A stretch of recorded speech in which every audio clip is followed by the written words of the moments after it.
একটি শশার জমিতে আছি। দেখতে পাচ্ছেন আমার সামনে একটা ডিব্বা আছে। এইরকম এই জমিতে উনি দেখেন সামনে আরও দেখা যাইতেছে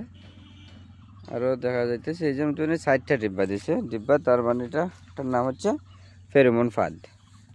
এটার নাম হচ্ছে ফেরোমন ফাঁদ। এই ফেরোমন ফাঁদের কাজ হইল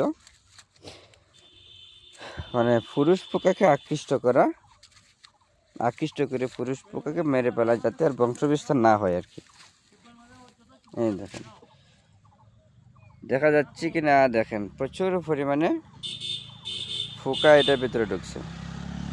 যে পোকা ঢুকছে এই পোকাগুলো কিন্তু মাছি পোকা এবং পুরুষ পোকা।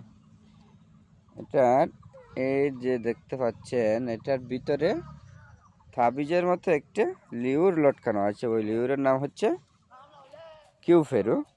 আর দেখেন চতুর্দিকে নাটের মতো সাইডটা দেওয়া হয়েছে, যাতে পোকাগুলো ভিতরে ঢুকতে পারে সহজেই এবং ভিতরে ঢুকে যাতে আর বের না হতে পারে। এখানে উনি শশা চাষ করছেন। এখন এই ফেরোমন ফাঁদের উপকারিতা হলে পোকা ধ্বংস করা বা পোকাকে মেরে ফেলা।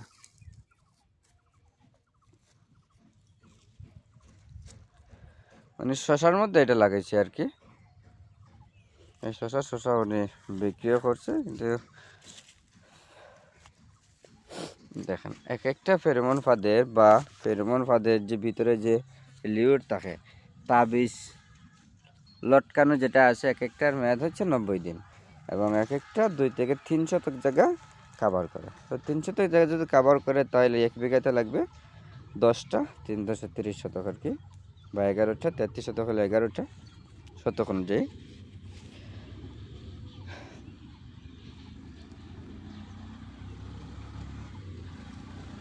এটা হচ্ছে পোকাকে নির্মূল করার একটি জৈবিক প্রক্রিয়া, যে প্রক্রিয়া ব্যবহার করলে কোনো রাসায়নিক কীটনাশক এখানে ব্যবহার করতে হয় না এবং একটা পরিবেশসম্মত একটি উপায়। এর মধ্যে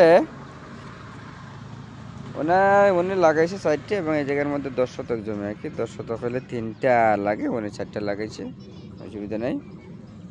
আপনাদের যাদের এরকম বর্তমানে জমি আছে বা কুমড়া জাতীয় জিনিস বা কুমড়া জাতীয় ফসল আছে, তারা আপনারা লিউর হিসাবে কিউফেরু ব্যবহার করতে পারেন। কিউফেরু লিউর হিসাবে ব্যবহার করলে এই মাছি পোকা দমন হবে, অর্থাৎ কুমড়া জাতীয় ফসলের মাছি পোকা দমন হবে আর কি। যাই হোক, সাথে থাকার জন্য সকলকে ধন্যবাদ। আর ট্রাই করবেন এরকম যাতে আপনারা দিতে পারেন, মানে এই ফেরোমন ফাঁদ ব্যবহার করতে পারেন। ধন্যবাদ সকলকে।